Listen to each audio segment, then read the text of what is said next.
I'm an economic historian to begin with, so I have always tried to have a long-term perspective when it comes to regional development and local and urban development.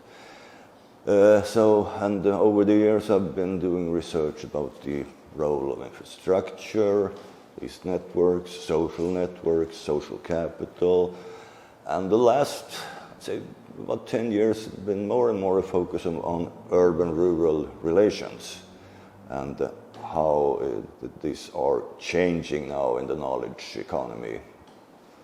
This is also what I have my current main project about. It's about the role of remote working, teleworking, and its potential for some rural development outside the existing labor market borders.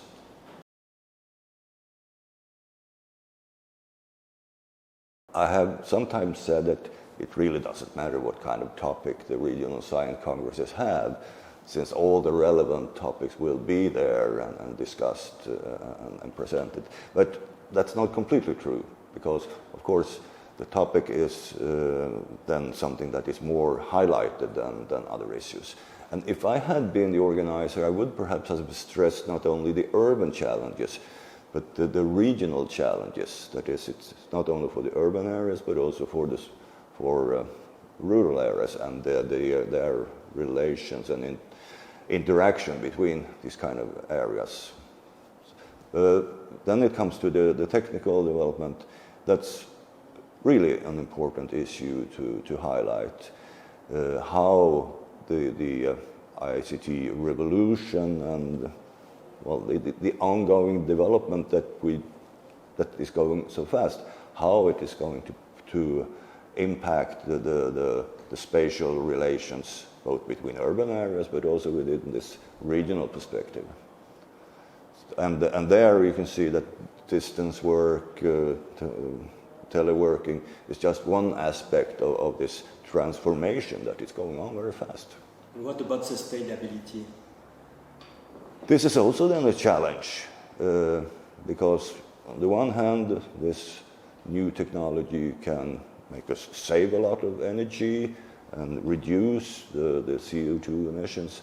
On the other hand, it still creates a necessity for mobility in the both within and between the regions.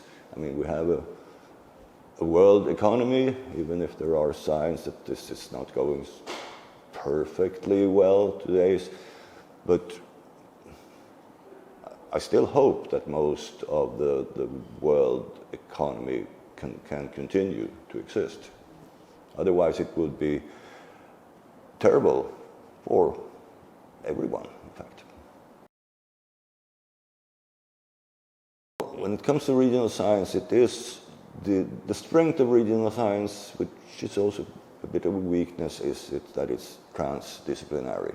And the disciplines are very strong, they keep their identity, but for us people who dare to go a bit beyond and the very narrow limits of certain disciplines, regional science is then so exciting to deal with, to combine these various perspectives.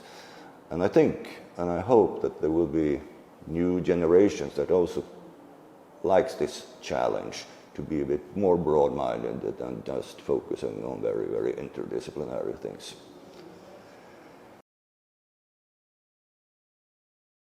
One big challenge that I really stressed is that I want to increase the representation of women and various minorities in the leading positions in the regional science community worldwide.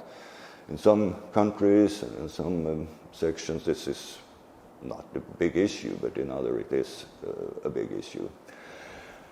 Another thing when it comes to the organization is that sometimes I have the feeling that the RSAI is floating around without the very best connections to the supranational big organizations in Europe and in North America. They could probably manage themselves just as well without the RSAI. And this is, in the long run, not a good,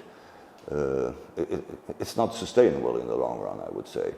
So get the RSAI to function as the real coordinator, but still on the global scale, but still very much autonomy at the supranational levels and in the national sections.